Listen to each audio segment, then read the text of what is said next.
আসসালামু আলাইকুম। সম্মানিত খামারি, আশা করি সকলে ভালো আছেন। গুরুত্বপূর্ণ একটা ভিডিও নিয়ে আপনাদের মাঝে উপস্থিত হলাম। গরুর ক্যালসিয়াম শূন্যতা। বাছুর হওয়ার পরে গরুটার বাছুরের বয়স প্রায় 2 মাস, এবং 2 মাস ধরে কোনো প্রকার ক্যালসিয়াম ভিটামিন খাওয়ানো হয়নি, যার কারণে গরুটা ক্যালসিয়াম শূন্যতায় ভুগছে। এবং গতকাল রাতে গরুটি কোমর পড়ে গিয়েছে, একদম দুর্বল, কোমর উঠে দাঁড়াতে পারতেছে না। এবং সকালেও এসে একবার দেখে গিয়েছিলাম, কোমর উঠে দাঁড়াতে পারছে না, যার কারণে এখন ক্যালসিয়াম স্যালাইন দিচ্ছি। এবং গরুটাকে গর্ভ অবস্থায় কোনো প্রকার ভিটামিন বা ক্যালসিয়াম খাওয়ানো হয়নি, যার কারণে এই ক্যালসিয়াম শূন্যতায় ভুগছে। তাতে গরুটাকে বাছুর হওয়ার পরে ক্যালসিয়াম খাওয়াইছিলেন? ক্যালসিয়াম খাওয়ান নাই না? ক্যালসিয়াম ভিটামিন কোনো কিছু খাওয়ায়। কমর পড়ছে কবে থেকে? কালকে সন্ধ্যায় থেকে কমর পড়ছে না?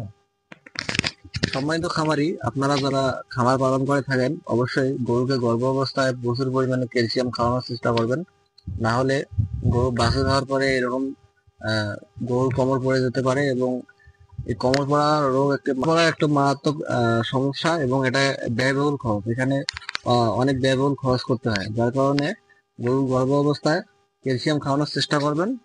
গরুকে গর্ভ অবস্থায় ক্যালসিয়াম খাওয়ানোর বিকল্প কিছু নেই। ভিডিওটি ভালো লাগলে সবাই ফলো এবং সাপোর্ট দিয়ে পাশে থাকবেন। ধন্যবাদ।